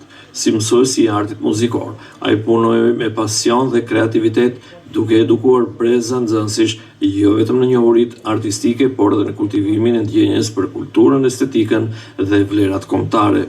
Përmes organizimit të aktiviteteve shkollore dhe kulturore, ai u shqua si një pedagog i dashur dhe një organizator i talentuar. Në vitin 1976, farë rezultateve të arritura dhe aftësive të spikatura drejtuese, Said Bekzati u emërua drejtor në shkollën e fshatit të tij në Sërbic. Me mençuri, përgjegjësi dhe aftësi të lindura organizative, ai udhëhoqi kolektivin arsimor dhe kontriboi në ngritjen e cilësisë së procesit arsimor. Një nga arritjet më të rëndësishme të mandatit të tij ishte nisma për ndërtimin e objektit të ri shkollës. Fal angazhimit të tij dhe bashkëpunimit me institucionet dhe banorët e zonës, ky projekt u realizua me sukses, duke krijuar kushte moderne për zhvillimin e mësimit. Ndërtimi i godinës së re shkollore u mirëprit me entuziazëm nga banorët e Sërbicës dhe të fshatrave përreth, pasi u mundsoi qindra nxënësve të asaj kohe të zhvillonin mësimin në ambiente shumë më të përshtatshme. Si artist, pedagog dhe drejtues, ai la një trashëgimi të çmuar, duke dëshmuar se përkushtimi, kreativiteti dhe puna e palodhur mund të sjellin ndryshime të qëndrueshme në jetën e një komuniteti. Emri i tij za një vend të merituar në historinë e shkollës së Sërbicës dhe në kujtesën e brezave që u edukuan në ndërtimin e tij. Feto Mehmeti, që në vitet e para të shkollimit në shkollën e fshatit të tij në Sërbicë u dallua si një nxënës me aftësi të veçanta dhe rezultate të shkëlqyera. Për suksesin e tij të jashtëzakonshëm, drejtoria e shkollës vendosi që 2 klasat e fundit të arsimit fillor t'i përfundonte një herësh, duke i hapur rrugën vazhdimit të shkollimit në shkollën normale në Shkup. Pas përfundimit të studimeve pedagogjike, karrierën e tij si mësuese nisi në fshatin Garan, ku shfaqi përkushtimin dhe dashurinë e veçantë për profesionin e arsimit. I motivuar nga dëshira për ngritje të vazhdueshme profesionale, vazhdoi studimet në shkollën e lartë pedagogjike në drejtimin gjeografi dhe histori, duke zgjeruar më tej formimin e tij shkencor dhe pedagogjik. Në fillim të viteve 60, u kthye në shkollën e vendlinjes në Sërbicë, ku punoi si mësues dhe dha një kontribut të rëndësishëm në edukimin e brezave të rinj. Etja për dije dhe për parim e shtyu të synonte nivele dhe më të larta akademike. Në vitin 1978 regjistroi studimet në Fakultetin Filologjik të Universitetit të Prishtinës, ku i përfundoi me sukses, duke u formuar si një kuadër me përgatitje të gjerë intelektuale dhe shkencore. Në fillim të viteve 80, Feto Mehmeti u emërua drejtor i shkollës së fshatit Sërbic, detyrë të cilën e ushtroi deri në vitin 1991. Gjatë 2 mandateve të tij në drejtim të shkollës, ai u karakterizua nga një qasje e veçantë njerëzore, maturinë në vendimmarrje dhe me një përkujdesje të vazhdueshme ndaj nxënësve, mësimdhënësve dhe komunitetit tonë. Me edukatën, përgjegjësinë dhe qytetarinë që e karakterizonin, ai arriti të krijojë një atmosferë bashkëpunimi dhe respekti brenda institucionit arsimor. Në një periudhë kur përvoja, pjekuria intelektuale dhe përgatitja e tij profesionale premtonin edhe shumë vite të tjera kontribut në arsim, e shkencë dhe dije, një smundje e rëndë ja ndërpreu jetën para kohe. Feto Mehmeti u nda nga jeta në moshën 52 vjeçare, duke lënë pas një boshllëk të madh tek familja, kolegët, nxënësit dhe gjithë popullata jonë. Edhe pse u nda fizikisht nga jeta, vepra dhe kujtimi për të vazhduar të jetojnë në kujtesën e shumë brezave. Behadim Ballazhi, shkollimin 8 vjeçar e kreu në vendlinjen e tij në fshatin Sërbic. Më pas vazhdoi studimet në shkollën normale në Shkup, të cilat i përfundoi me sukses, duke u përgatitur për profesionin fisnik të mësuesit dhe duke u radhit në brezin e ri të kuadrove arsimore shqiptare. Pas përfundimit të shkollimit pedagogjik në vitin 1970, filloi punën si mësues në shkollën e fshatit Qaf. Pas kryerjes së shërbimit ushtarak, vazhdoi veprimtarinë e tij arsimore në Shkup, në shkollën fillore Vllazërimi, ku punoi deri në vitin 1998. Më pas u kthye në vendligje dhe vazhdoi misionin e tij edukativ arsimor në shkollën e fshatit Novosell. Krahas angazhimit në arsim, Behadim Ballazhi u përfshi aktivisht edhe në zhvillimet shoqërore e politike të kohës. Me vizionin e tij, aftësitë komunikuese dhe qasjen progresive, ai u shqua si një personalitet me energji, ide të reja dhe përkushtim për zhvillimin e arsimit dhe të komunitetit tonë. Për këto cilësi, në vitin 1991 ju besua detyra e drejtorit të shkollës së fshatit Sërbic, të cilin e ushtroi me përgjegjësi, përkushtim dhe vizion. Në një periudhë vendimtare për afirmimin e identitetit arsimor e kulturor shqiptar si pjesë aktive e lidhjes së arsimtarëve shqiptar, ai ndërmori hapa të rëndësishëm për avancimin e përdorimit të gjuhës shqipe në institucionin arsimor. Një nga sfidat dhe arritjet më të rëndësishme ishte vendosja e evidencës shkollore në gjuhën shqipe, proces që ai udhëhoqi me vendosmëri dhe sukses. Në vitin 94, me iniciativën e tij dhe me vendim të Këshillit të Shkollës, u realizua vllazërimi i shkollës me Shkollën Skënderbej të Shkodrës, bashkëpunim që u shoqërua me vizita të ndërsjellta dhe shkëmbime përvojash ndërmjet dy institucioneve arsimore. Një tjetër arritje me rëndësi historike gjatë drejtimit dhe imballazhit ishte nisma për ndryshimin e emrit të shkollës nga Liria në Gjergj Kastrioti Skënderbeu. Ky akt përbante një moment me rëndësi të veçantë për shkollën dhe për banorët e fshatit Shërbic, duke forcuar identitetin kombëtar dhe arsimor të institucionit. Kështu, fal përkushtimit të tij, mbështetjes së bashkëpunëtorëve dhe përkrahjes së qytetarëve, kjo nisëm u kurorëzua me sukses dhe u pasua me vendosjen e bustit të Gjergj Kastriotit Skënderbeut përpara godinës së shkollës në qershor të vitit 1995, në kuadër të shënimit të 50 vjetorit jubilar të hapjes të 7 vjeçares të shkollës së gjuhës së shqipe e para në këtë troj. Ceremonia e zbulimit të bustit u shndrua në një ngjarje madhështore duke shënuar një moment krenarie për banorët e Shërbicës dhe të mbarë të Trevës Kërçovës. Ky ishte një ndër bustet e para të herojt kombëtar të vendosura në këto treva pas luftës së dytë botërore, duke simbolizuar lidhjet e fortë të shkollës me historinë, kulturën dhe identitetin kombëtar shqiptar. Gjatë viteve të drejtimit të tij, Beatim Ballazhi la gjurmë të pashlyeshme në historinë e institucionit të parë arsimor 7 vjeçar në gjuhën shqipe në Trevën e Kërçovës e Mëgjar. Me vizionin, përkushtimin dhe punën e tij të palodhur, ai dha një kontribut të çmuar në zhvillimin e arsimit shqip dhe në forcimin e vlerave kombëtare, duke mbetur një nga drejtuesit më të dalluar në historinë e shkollës Gjergj Kastrioti Skënderbeu të fshatit Shërbicë. Aishe Zenku lindi në qytetin e Kërçovës në një familje të njohur me prejardhje nga fshati Shërbicë. Gjeneza e saj arsimdashëse me traditë të hershme në emancipimin e femrës përmes dijes dhe shkollimit bëri që të rritet në një mjedis ku arsimi vlerësohej si themeli i përparimit. Ajo që në rini shfaqi prirje të veçanta për shkencat eksakte dhe për profesionin e mësimdhënies. Pas përfundimit të shkollimit 8 vjeçar dhe të mesëm Kërçov, vazhdoi studimet e larta në Universitetin e Prishtinës në drejtimin matematikor, ku u diplomua me sukses. Formimi i saj profesional e orientoi drejt arsimit fillimisht në shkollën e qytetit të Kërçovës, ku punoi si arsimtare e matematikës dhe u dallua për profesionalizmin, përkushtimin dhe qasjen serioze ndaj nxënësve. Dashuria për matematikën dhe dëshira për ngritje të vazhdueshme profesionale shtyr të vazhdonte edhe më tej studimet. Gjatë viteve 2007-2010 ajo ndoqi studimet në Universitetin e Tetovës në drejtimin matematik-informatik, duke zgjeruar njohuritë dhe përgatitjen e saj shkencore në përputhje me zhvillimet e reja në arsim. Në vitin 1986 u rikthye në shkollën nga e cila kishte prejardhjen, në atë të Gjergj Kastriotit Skënderbeu në fshatin Shërbicë, ku nisi një kapitull të ri në karrierën e saj arsimore. Me natyrën e saj të qetë, maturinë në komunikim dhe përkushtimin ndaj punës, e fitoi shpejt respektin tek nxënësit, kolektiviteti arsimor dhe komuniteti ynë. Vlerësimi për punën dhe autoriteti profesional bën që në vitin 99 t'i besoi detyra e drejtoreshës së shkollës. Ajo mori drejtimin e institucionit në një periudhë të ndjeshme, kur pas luftës së Kosovës shumë familje zhvendosura kërkonin strehim dhe fëmijët e tyre kishin nevojë të vazhdonin procesin arsimor. Nën udhëheqjen e saj, shkolla e Shërbicës u bë një mjedis mikpritës edhe për nxënësit e ardhur nga Kosova, duke dëshmuar solidaritet dhe përgjegjësi njerëzore kombëtare. Gjatë drejtimit të saj, Aishe Zenku karakterizua nga një stil i veçantë menaxhimi i bazuar në qetësi, bashkëpunim dhe përgjegjësi. Si mësimdhënëse matematikës dhe drejtuese e shkollës së Shërbicës, ajo la gjurmë të rëndësishme në edukimin e brezave dhe në historinë e këtij institucioni arsimor. Abidim Ballazhi shkollimin fillore kreu në vendligje në shkollën e fshatit Shërbicë. Më pas vazhdoi arsimin e mesëm Kërçov, ndërsa studimet e larta i përfundoi në Fakultetin Filologjik në Shkup në degën e gjuhës dhe letërsisë shqipe, duke u formuar si një kuadër i përgatitur për misionin fisnik të mësimdhënies. Pas përfundimit të studimeve, Abidim Ballazhi nisi karrierën e tij arsimore në shkollat e fshatrave të rrethit të Shkupit, ku fitoi përvojën e parë profesionale dhe u dallua për përkushtimin ndaj nxënësve dhe dashurisë për gjuhën që kishte. Në vitin 1980 u kthye në Kërçov, ku vazhdoi punën si mësues në shkollën e fshatit Garan.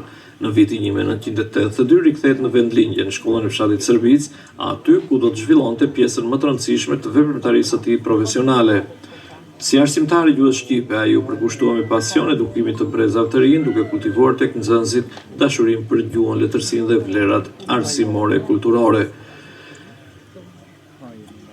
Për përvojën profesionalizmi dhe autoritetin që kishte fituar, në vitin 2003 ju besua detyra e drejtorit të shkollës Gjergj Kastrioti Skënderbeu. Në këtë detyrë ai dëshmoi aftësi të larta drejtuese për kushtim dhe përgjegjësi. Gjatë drejtimit të tij, shkolla zhvilloi një sër aktivitetesh arsimore e kulturore dhe arriti rezultate të rëndësishme në disa gara fal punës së tij të palodhur dhe bashkëpunimit me kolektivitetin arsimor që kishte. Abitin Ballazhi udhëhoi shkollën deri në ditën e fundit të jetës së tij. Në vitin 2017, ndërsa ende ishte në detyrë, një vdekje e papritur ja ndërpreu rrugtimin jetësor dhe profesional. Lajmi për ndarjen e tij nga jeta e mbuloi me dhimbje të gjithë komunitetin, pasi ai gëzonte një respekt të veçantë tek nxënësit, kolegët dhe bashkëfshatarët. Ajo që e karakterizonte më së shumti ishte dashamirësia dhe qasja e tij njerëzore, me buzëqeshjen e përhershme, qetësinë dhe mirësinë që e shoqëronin. Ai krijonte gjithmonë një atmosferë pozitive në çdo mjedis ku punoi dhe jetoi. Ishte një personalitet që nuk krijoi distancë me njerëzit, por përkundrazi ndërtoi ura komunikimi, respekti e bashkëpunimi. Abitin Ballazhi mbetet në kujtesën e brezave si një mësues i përkushtuar, një drejtues i urtë dhe një njeri me vlera të rralla njerëzore. Kontributi i tij në arsimin e Sërbicës dhe dashuria për profesionin që ushtroi e bëjnë atë një nga figurat e paharruara të historisë së kësaj shkolle. Xhelil Xhelili shkollimin në 8 vjeçare mbaroi në vendlinjen e tij në fshatin Sërbic. Arsimin e mesëm e përfundoi në Kërçov, ndërkaq studimet e larta ai vazhdoi në Fakultetin Filozofik të Universitetit të Prishtinës në degën e pedagogjisë. Gjatë viteve të studimeve universitare, Xhelil Xhelili u përfshi në veprimtari të organizuara detare. Si pjesëmarrën demonstratat e vitit 1981 në Prishtinë, ai u arrestua dhe u dënua me 2 muaj burgim për shkak të angazhimit të tij në veprimtari ilegale. Organet drejtuese të fakultetit e penalizuan duke i mohuar për një periudhë të caktuar të drejtën e vazhdimit të studimeve. I ndjekur dhe i survejuar nga shërbimet e sigurimit të kohës. Ai u përball sërish me represionin institucional, nën akuzat politike për veprimtari të cilësuar si armiqësore, nga gjykatat e ish Jugosllavisë, u dënua me 4 vite burgim, nga të cilat të vuajti 2 vite në burgjet e Shutkës dhe Idrizovës. Pavarësisht të vështirësive dhe presioneve të shumta, ai nuk hoqi dorë nga bindjet e tij dhe nga rruga e dijes. Pas daljes nga burgu, për një periudhë u largua në Paris, ndërsa pas 2 vitesh u kthye në vendlinje për të vazhduar rrugtimin e ndërprerë arsimor, ku përfundoi studimet dhe u rikthye profesionit për të cilin ishte përgatitur. Në vitin 1996 filloi punën si pedagog në shkollën e fshatit Sërbic. Përvoja e tij jetësore dhe autoriteti që gëzonte bën që në vitin 2017 t'i besoi detyra e drejtorit të shkollës Gjergj Kastrioti Skënderbeu në Sërbic. Gjatë drejtimit të tij, Xhelil Xhelili u dallua për vendosjen e një organizimi dhe discipline të re në shkollë, por veçanërisht për punën e madhe në përmirësimin e infrastrukturës shkollore. Në udhëheqjen e tij u realizuan projekte të rëndësishme për ndërtimin dhe modernizimin e objektit shkollor, pajisjen me mjete bashkëkohore mësimore, krijimin e kabineteve funksionale, si dhe rregullimin dhe mirëmbajtjen e hapësirave të brendshme të jashtme të shkollës. Pura e tij bëri që shkolla e fshatit Sërbic të marrë pamjen e një institucioni modern të denjë për zhvillimin e procesit edukativ arsimor. Kështu Xhelil Xhelili mbetet një figurë me një rrugtim të veçantë qetësor, pedagog i përkushtuar, veprimtar me ideale kombëtare dhe drejtues me kontribute reale në zhvillimin e shkollës Gjergj Kastrioti Skënderbeu. Shkëlqime Bekteshi lindi dhe u rrit në Kërçov, ku kreu shkollimin 8 vjeçar dhe arsimin e mesëm. Pas përfundimit të shkollimit para universitar, vazhdoi studimet në Universitetin e Europës Juglindore në Fakultetin Pedagogjik, duke u përgatitur profesionalisht për misionin e rëndësishëm të edukimit dhe formimit të brezave të rinj. Në vitin 2006 nisi karrierën e saj në arsim, duke u punësuar si mësuese në shkollën e fshatit Qagoll. Pas një viti, u transferua në shkollën e fshatit Sërbic në institucionin me traditë të gjatë arsimore në atë të Gjergj Kastrioti Skënderbeut, aty ku zhvillon pjesën e rrugtimit të saj profesional. Si bashkëshorte dhe nën kastriotase, Ajo përshtat shpejt me mjedisin e ri dhe me kolektivitetin arsimor të shkollës, me punën e palodhur për kushtimin, korrekcinë dhe qasjen e saj bashkëpunuese, arritet fitoj respektin e kolegëve, nxënësve dhe komunitetit tonë. Përfshirja aktive në aktivitetet të ndryshme shkollore dhe angazhimi i vazhdueshëm në jetën edukative arsimore krijuan një autoritet profesional që u vlerësuar nga të gjithë. Ky përkushtim dhe besim i ndërtuar ndër vite u kurorëzua në vitin 2022, kur Shkëlqime Bekteshi u emërua drejtoreshe e shkollës Gjergj Kastrioti Skënderbeu në Shërbicë.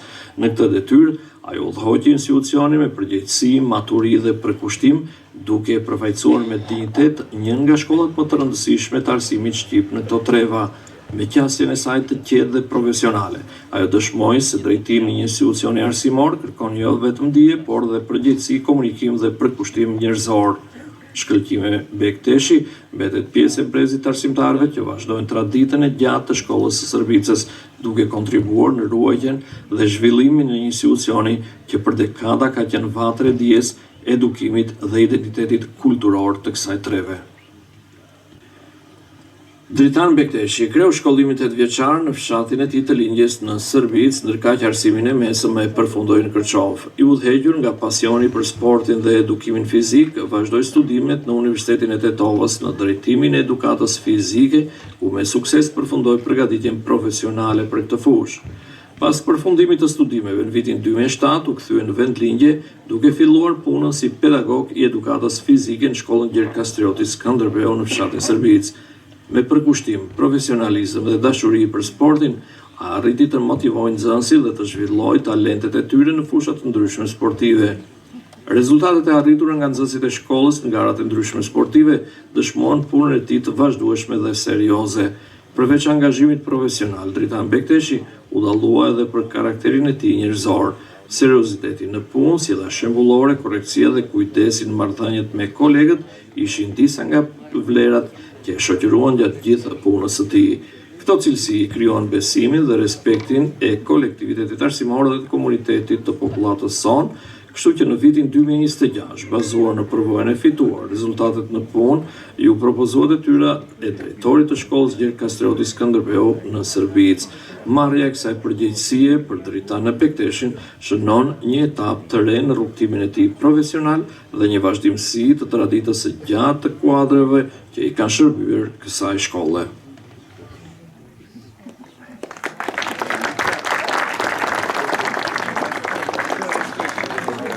Rrugtim i gjatë të çdo popullate.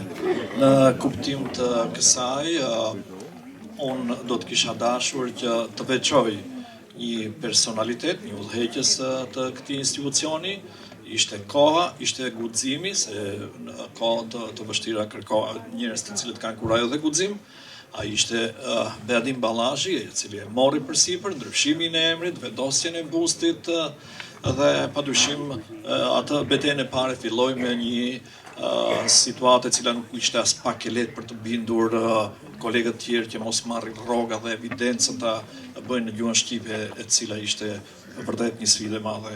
Meritat janë të mëdha, padyshim edhe ngjarjet me cilat u karakterizuam janë të pashlyeshme.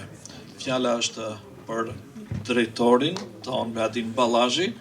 Nuk do të mërziteni, për 10 minuta e mbyllim. Fjala është për ju, zoti Beadim.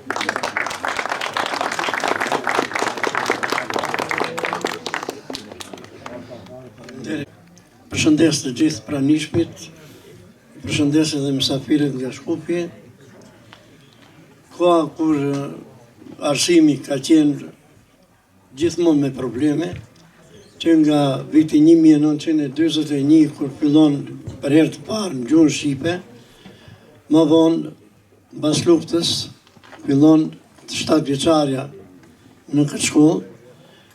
Gjithmonë unë kam thonë se kjo është 7 vjeçare e parë në gjuhën shqipe në Republikën e Maqedonisë, jo në Kërçov e Mëgjer. Këtë më ka konfirmuar edhe profesori Inxhinier Nixhat Abbasi, edhe profesori Avzim Mustafa, të njëjtën gjë e konfirmon. Pra, kjo shkollë është njihet si shkolla e parë, 7 vjeçarja e parë në gjuhën shqipe në Republikën e Maqedonisë.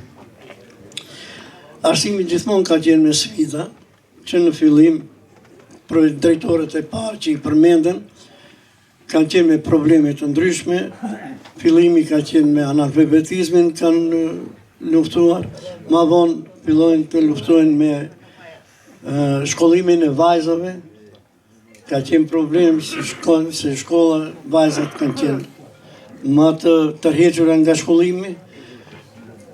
Arsimtarja e parë nga ky fshat ka qenë Hajrie Zenku, edhe probleme të ndryshme. Unë do të tregoj vetëm pjesën time, se çdo drejtor ka pas sfidat e veta për në punë.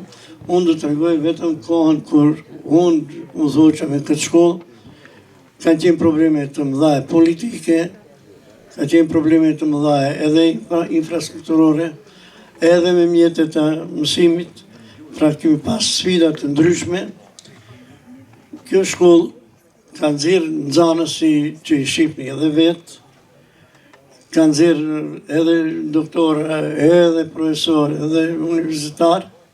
Pra sfidat të ndryshme ka pas. Pra unë sa kam qenë në këtë shkollë, ka qenë një problematikë shumë e madhe. Njerë kishim administratën në 2 gjuhë, mandej kishim probleme qera të gjuhëve të arsimtarve, të cilit ligjëronin këtu Maqedonasit.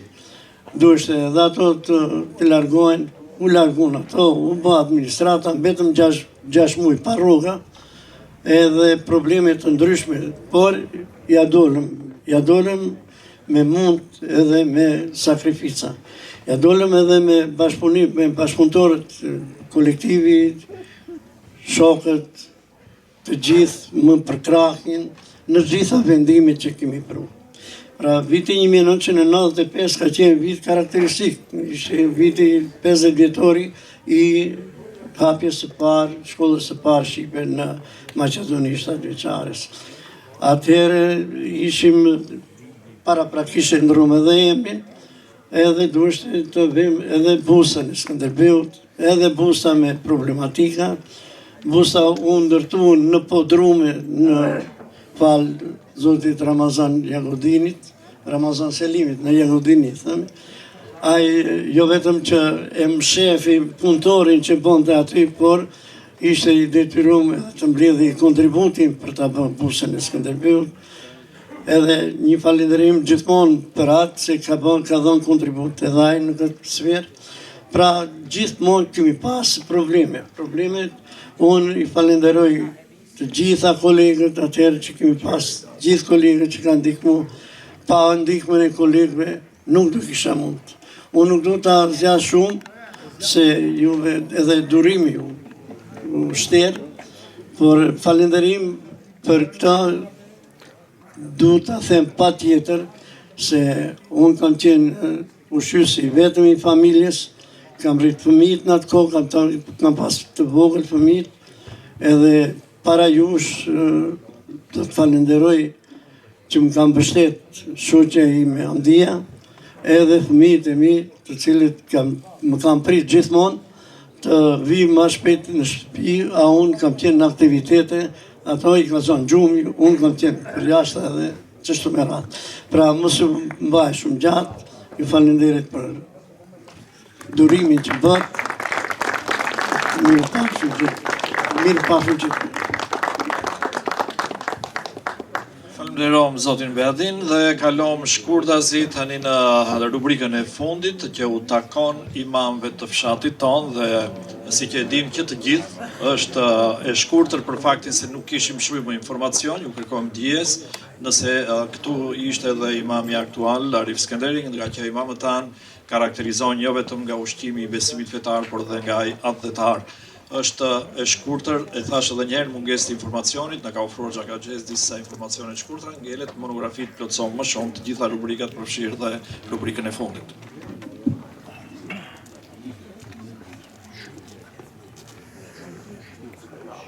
Historia e fshatit Sërbis dëshmon se imamët nuk kanë qenë vetëm prijes shpirtëror të popullatës sonë, por edhe misionar të arsimit. Nëse kemi imamin këtu, e lusë që të marri fjallën, por me sa duket është larguar për detyrimet e tij që ka ndaj besimit, kështu që e falenderoj që ishte dhe që do na mbështesin në vazhdim bashkë me Xhakën Xhez dhe gjithë juve që të plotëson këtë kronikë më të plotë.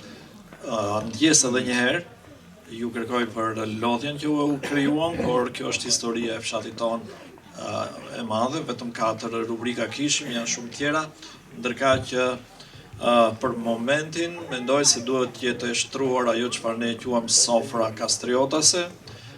Di që jeni të lodhur, kështu që pa kushtim besoj se nuk do t'ju bëj keq. Dal nga dal, rrugtimi ynë po shkon drejt 10 vjetorit dhe monografisë 100 vjeçare të këtij objekti të çmuar që ne kemi emërtuar Thesari që na bashkon.